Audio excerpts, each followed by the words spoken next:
좌우에 계신 분들과 인사하겠습니다. 잘 오셨습니다. 사랑합니다. 축복합니다. 또 이렇게 인사하겠습니다. 감사합니다.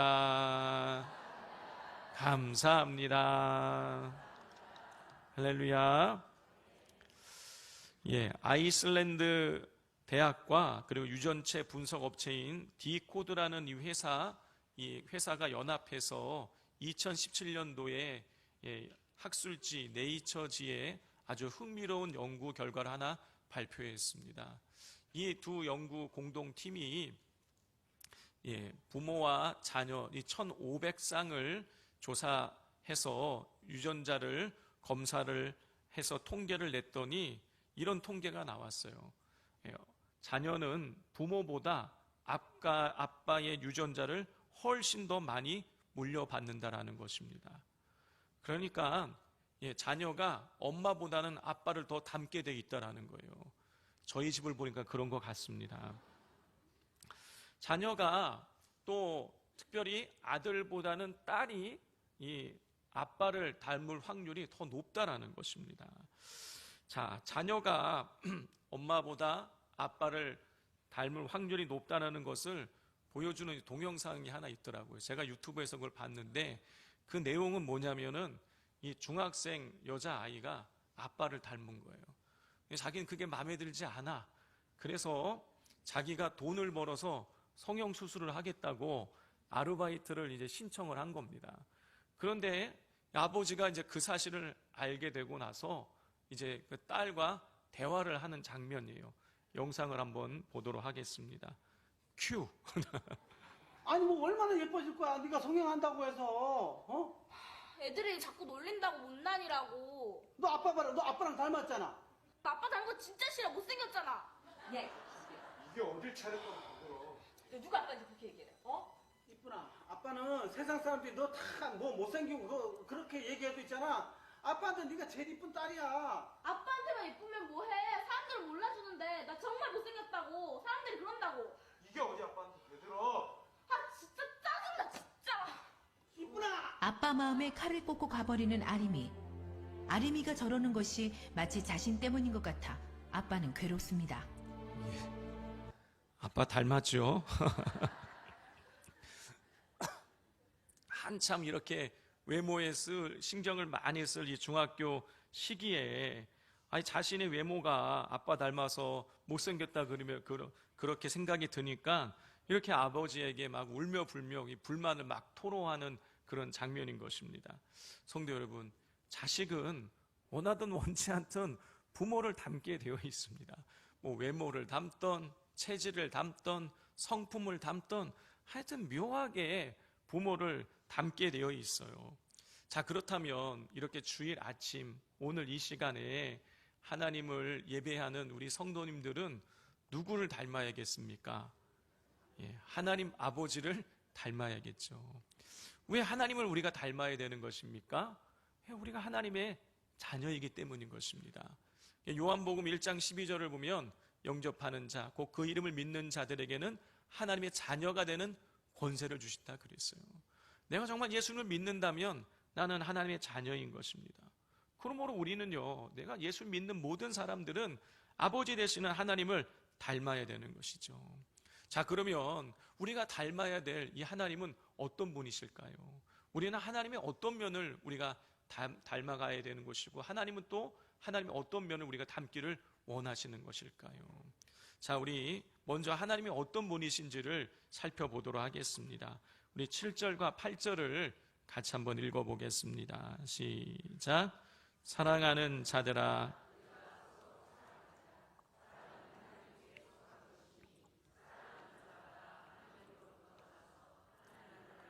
사랑하지 아니하는 자는 하나님을 알지 못하나니 이는 하나님은 사랑이심이라. 자, 그리고 16절도 같이 한번 읽어보겠습니다. 시작. 하나님이 우리를 사랑하시는 사랑을 우리가 알고 믿었노니 하나님은 사랑이시라. 여기까지 읽겠습니다. 성도 여러분, 7절에서 사도 요한은 사랑이 하나님께 속했다라고 가르쳐주고 있어요. 그리고 나서 사랑이 하나님이 속했다라는 것을 8절과 16절에서 풀어서 설명을 하고 있는데 그 내용이 뭐냐면 하나님은 사랑이시라는 거예요. 성도 여러분, 하나님은 사랑이세요. 하나님이 사랑이시라는 얘기는 하나님이 그 사랑 그 자체이시고 사랑의 원천이 되시는 분이시다, 그런 뜻인 거예요. 그렇기 때문에 사랑 그 자체이신 하나님께로부터 나오는 모든 것은 무엇이겠습니까? 사랑인 거예요. 자, 그리고 하나님께서는 당신의 사랑을 우리에게 이렇게 표현을 해 주셨어요. 우리 9절과 10절을 같이 읽겠습니다. 시작. 하나님의 사랑이 우리에게 이렇게 나타난 바 되었으니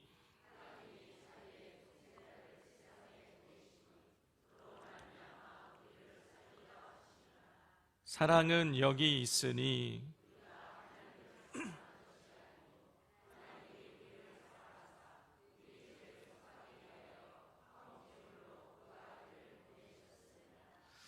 하나님께서는 온 인류를 살리기 위해서 당신의 하나밖에 없는 아들을 이 땅 가운데에 보내셨습니다. 그리고 이 땅 가운데 어떤 목적으로 보내셨냐? 인류의 죄를 속하기 위한 화목제물로 우리에게 그 예수님을 보내주신 거예요.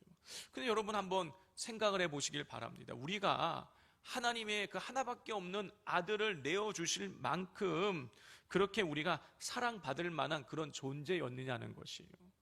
여러분, 그렇지 않지요. 여러분, 온 인류는 하나님께로부터 사랑받을 만한 그 어떠한 조건도 갖추고 있지 못했어요. 오히려 그 반대지요. 하나님께 사랑을 받는 것이 아니라 우리가 오히려 저주를 받아야만 되는 그런 죄로 물들어 있는 그런 상태였어요. 그런데 하나님께서 아무런 조건 없이 따지지 않으시고 사랑을 베풀어 주셨어요. 왜 그런 것입니까? 우리를 사랑하시기 때문이에요. 하나님은 사랑 그 자체이시기 때문인 거예요. 여러분, 하나님이 우리에 대한 사랑, 이 하나님의 사랑은요, 세상의 사랑과 다릅니다. 여러분, 세상의 사랑은요, 처음에는 뜨겁지만 나중에는 점점 그 사랑이 식어지게 되어 있어요. 여러분, 결혼할 때 막 죽고 못 살 것 같아서 결혼하지만 여러분, 결혼해서 시간이 어느 정도 지나면 그 뜨거웠던 사랑이 우리도 모르는 사이에 식어지게 되는 것이죠. 또 사랑한다고 했다가도 때로는 배신을 하기도 하는 것입니다. 세상의 사랑은 한결같지 못해요. 세상의 사랑은 상대방의 반응에 따라서 얼마든지 달라질 수가 있습니다. 그런데 하나님의 사랑은요, 한결같으세요. 하나님의 사랑은 변함이 없으십니다. 언제 어느 때든지 태양이 붉게 뜨겁게 빛나고 있듯이 하나님의 사랑은 항상 우리의 상태에 상관없이 하나님은 우리에 대한 사랑을 멈추지 않고 계세요. 왜 그런 것입니까? 하나님이 사랑 그 자체이시기 때문인 거예요. 성도 여러분, 하나님은 사랑이시기 때문에 우리는 수없이 반복적인 죄를 짓고도 하나님 앞에 나아가서 회개할 수 있는 것이고, 하나님은 사랑이시기 때문에 그 사랑에 힘입어서 우리가 구원에 이르게 되어지는 것입니다. 하나님이 우리를 사랑해 주고 계시는 것이에요. 근데 성도 여러분, 어떠하십니까? 하나님께서 우리를 무조건적으로 우리의 상태에 상관없이 우리를 사랑해 주신다 그러시니까 여러분 어떠세요? 기분 좋지 않으십니까? 저는 너무너무 기분이 좋더라고요. 와, 내가 이렇게 부족해도 연약해도 실수해도 하나님이 나를 사랑해 주신다 그러니까 저는 너무너무 기분이 좋더라고요. 아마 성도님들도 그러하실 거예요. 여러분, 사랑받는 것을 기분 나빠할 사람은 없을 겁니다. 그런데요, 성도 여러분, 이 사랑을 받는 자들에게는요, 여러분, 거룩한 사명이 따르게 됩니다. 우리 11절 말씀을 같이 읽겠습니다. 사랑하는 자들아, 하나님이 이같이 우리를 사랑하셨은즉 우리도 서로 사랑하는 것이 마땅하도다. 사도 요한은요, 하나님께로부터 우리가 사랑을 받았기 때문에 우리가 서로 사랑하는 것이 마땅하다고 했어요. 여러분, 이 마땅하다라고 번역된 오페일로멘이라는 이 단어는요, 어느 때 쓰이는 단어였냐면은 빚을 진 이 채무자가 채권자에게 갚아야 될 이 책임을 나타낼 때 쓰이는 단어인 거예요. 그러니까 빚을 진 사람은 당연히 빚을 갚아야겠죠. 그 책임이 있는 거예요. 마찬가지로 하나님의 사랑을 받은 사람들은 하나님께 사랑의 빚을 지었기 때문에 그 빚을 갚아야 된다는 것입니다. 한번 생각해 보십시오. 부모님이 자식을 아무 조건 없이 사랑해 주십니다. 나는 못 먹고 못 입어도 자녀는 잘 먹고 잘 입히기 위해서 자기 자신의 할 수 있는 한 최고의 희생을 감내해냅니다. 이렇게 자녀는요, 무조건적인 부모의 사랑을 받아요. 그런데 부모는 대가를 바라고 사랑한 것이 아니에요. 그러나 자녀가 부모 철이 들어서 그 부모의 사랑이 얼마나 헌신적이었는가를 깨닫게 되면은요, 그때부터는 부모에게 효도해야겠다라는 거룩한 책임감을 갖게 되는 것입니다. 하나님께 사랑을 받았으니 우리가 사랑하는 것이 마땅하다라는 것이 이런 의미인 거예요. 하나님께서는 반대급부를 바라시고 우리를 사랑하신 것이 아닙니다. 하나님은 그냥 아무 조건 없이 무조건적으로 우리를 사랑해 주셨어요. 그런데 그 사랑이 당연한 것이 아니고 너무나 숭고한 사랑이라는 것을 깨달은 사람은요, 하나님의 사랑에 보답하고자 하는 마음을 당연히 품게 되는 것입니다. 그것을 사도 요한은 하나님이 이같이 우리를 사랑하셨은즉 우리도 서로 사랑하는 것이 마땅하다고 표현하고 있는 것이에요. 따라서 이 사도 요한에게 있어서 서로 사랑하느냐, 다시 말해서 사랑을 실천하느냐는요, 도덕적 윤리적 차원의 문제가 아닌 거예요. 사랑을 실천하느냐는 하나님의 자녀인지 아닌지를 드러내는 신앙의 지표가 되는 것입니다. 그런데 이렇게 사도 요한이 사랑의 실천을 강조하는 이유는 따로 있는 또 이유가 또 있습니다. 자, 우리 7절과 8절을 다시 한번 읽어보도록 하겠습니다. 시작. 사랑하는 자들아, 우리가 서로 사랑하자.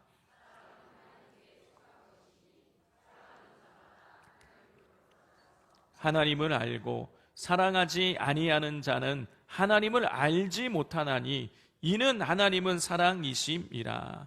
사도 요한은요, 하나님이 사랑이시고 그리고 사랑은 하나님께 속한 것이기 때문에 사랑하는 자는 하나님을 알게 되지만 사랑하지 아니하는 자는 하나님을 알지 못한다고 가르치고 있어요.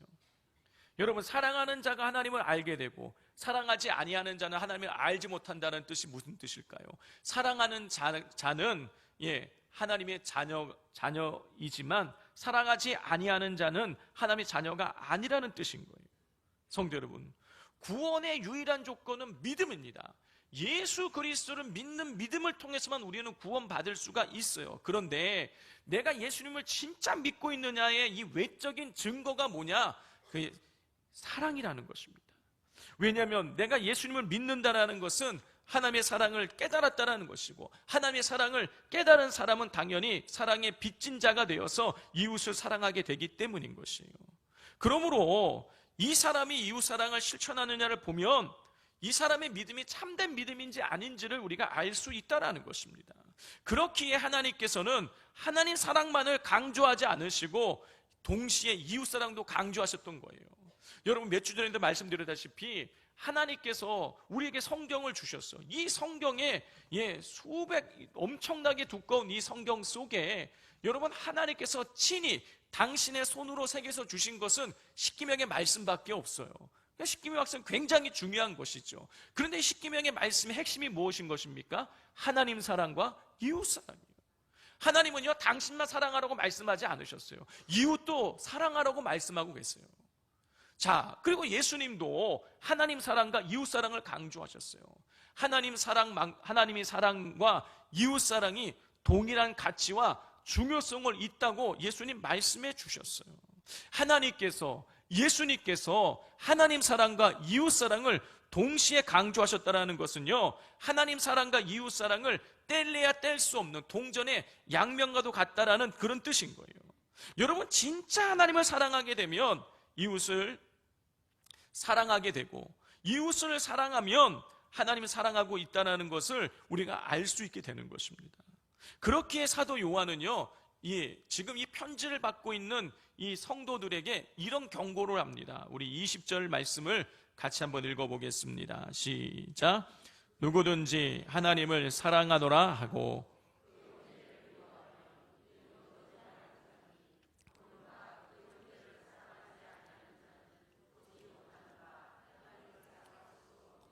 예, 하나님 사랑과 이웃 사랑은 동전의 양면과 같기 때문에 하나님을 사랑한다고 하면서 형제를 미워하는 사람이 있다면 그 사람은 하나님을 사랑하지 않는다고 요한이 가르쳐주고 있어요. 형제 사랑이 참 믿음인지 아닌지를 분별하는 지표가 되는 것입니다. 그렇기에 사도 요한은요, 요한일서 3장 14절에서 이런 가르침을 주었던 것입니다. 우리는 형제를 사랑함으로 사망에서 옮겨 생명으로 들어간 줄을 알거니와 사랑하지 아니하는 자는 사망에 머물러 있느니라.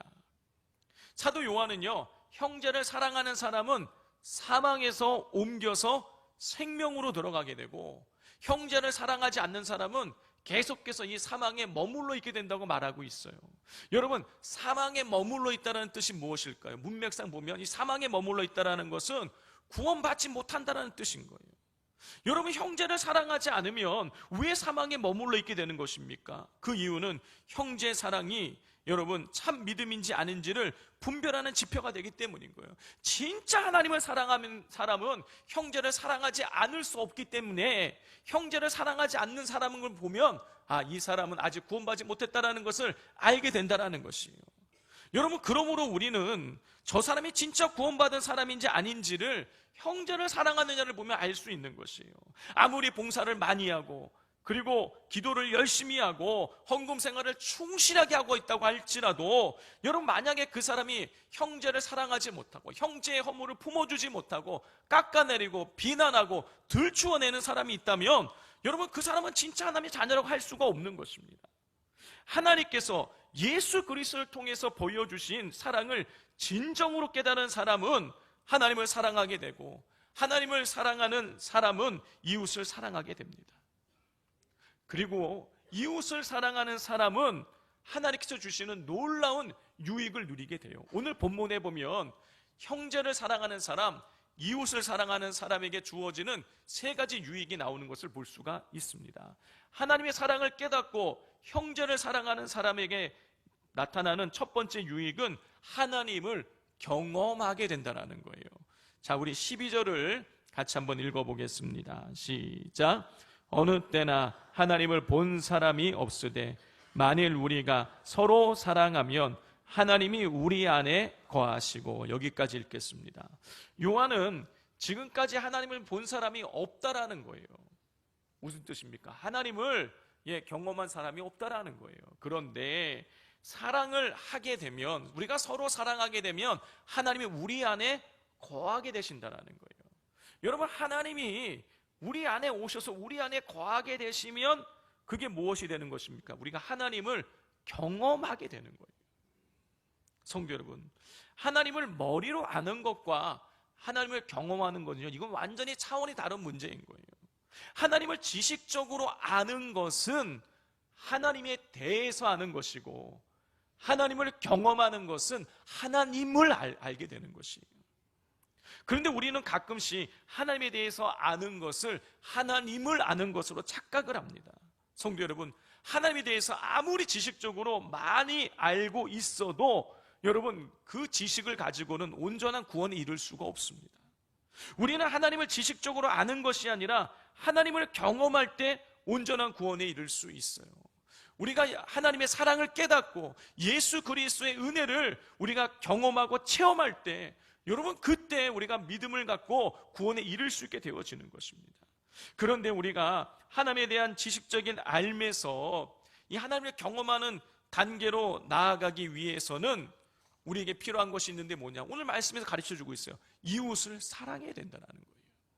이웃을 사랑하게 될 때 그때 우리가 하나님이 우리 안에 거하게 되시고 우리가 하나님을 경험하게 되는 것입니다. 왜 그런 것입니까? 왜 우리가 하나님을, 이웃을 사랑을 실천할 때에 왜 그때에 우리가 하나님이 우리 안에 거하시고 우리가 하나님을 경험하게 되는 것입니까? 하나님이 사랑이시기 때문인 거예요.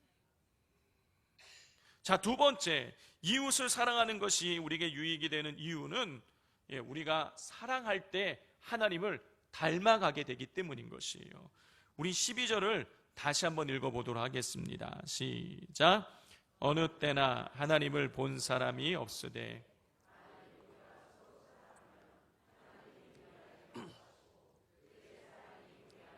온전히 이루어지느니라. 이 요한은요, 우리가 서로 사랑하게 되면 하나님이 우리 안에 거하실 뿐만이 아니라 하나님의 사랑이 우리에게 온전히 이루어진다고 했어요.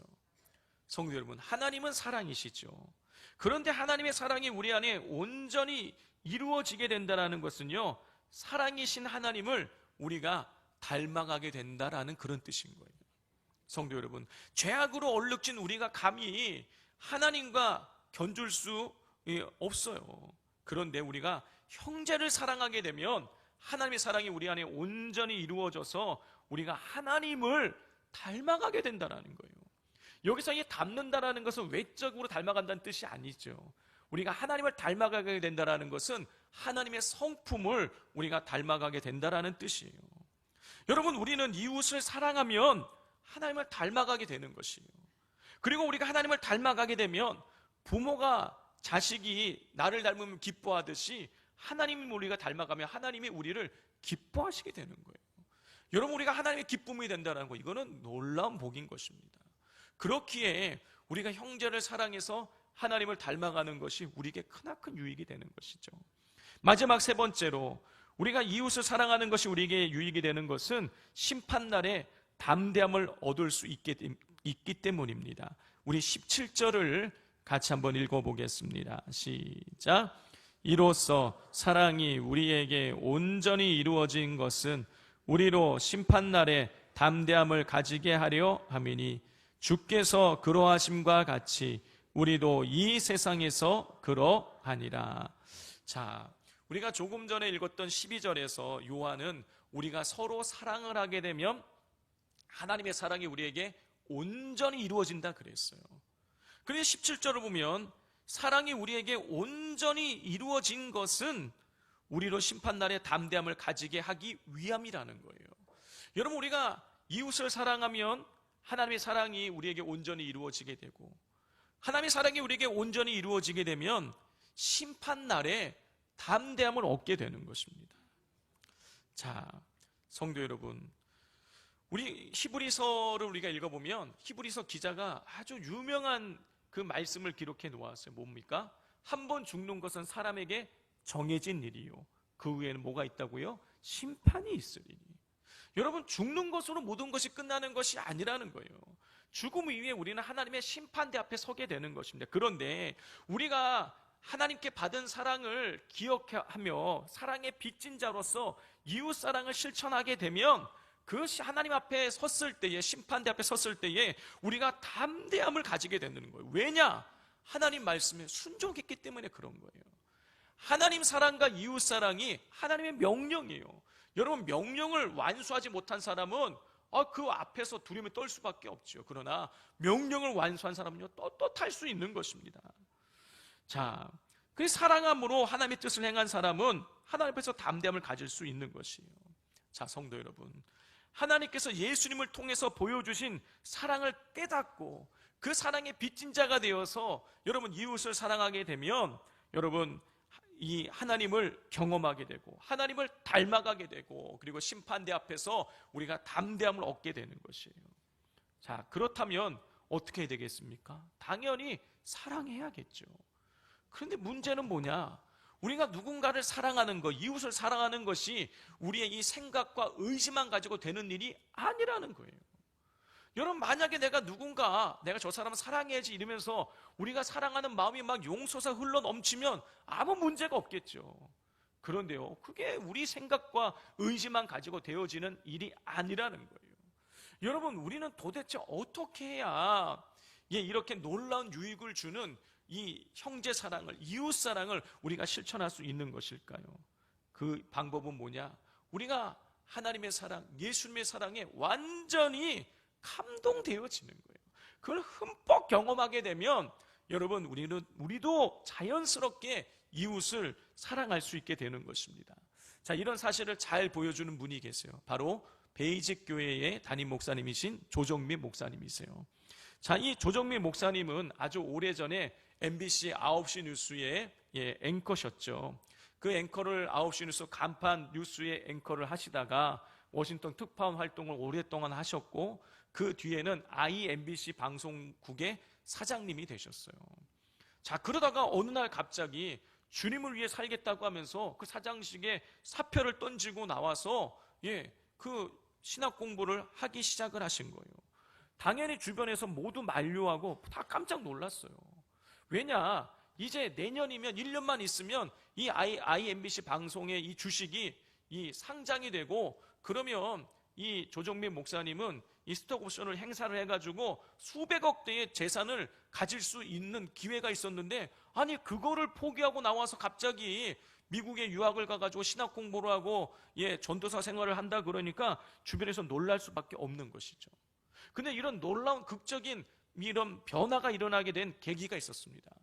어느 날 새벽에 조정민 목사님이 골프 연습장에 갔다가 연습을 마치고 일찍 갔다가 돌아오는데 그 옆에 온누리교회를 지나오게 되신 거예요.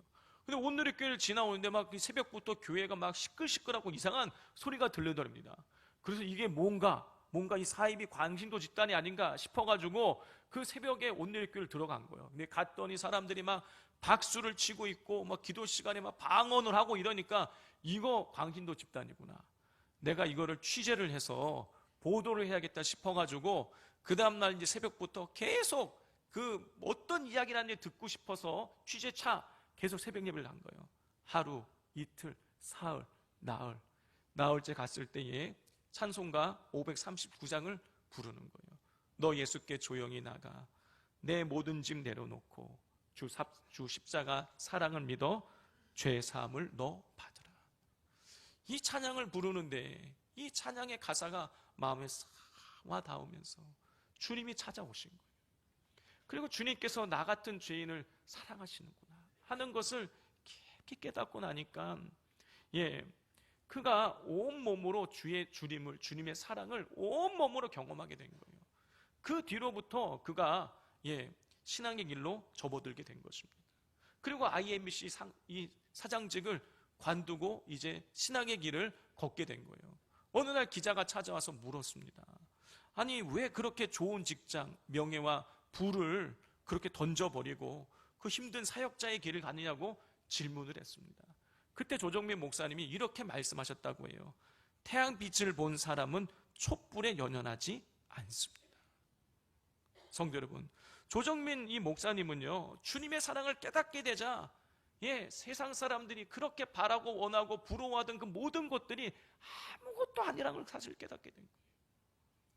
주님이라는 태양빛을 보게 되자 이 세상이 주는 그 작게 밝혀주는 그 촛불이 아무것도 아니라는 것을 깨닫게 된 거예요. 그래서 남들이 부러워하는 그 모든 것을 정말 조금도 주저함 없이 다 버리고 주님을 쫓는 삶을 살아가게 된 것입니다. 그리고 지금은 그의 일생을 주님을 위해서 헌신하면서 죽어가는 영혼을 살리기 위해서 생명 살리는 일에 기쁨으로 자신의 삶을 헌신하고 있습니다. 성도 여러분, 사랑이 사랑을 낳게 되는 것입니다.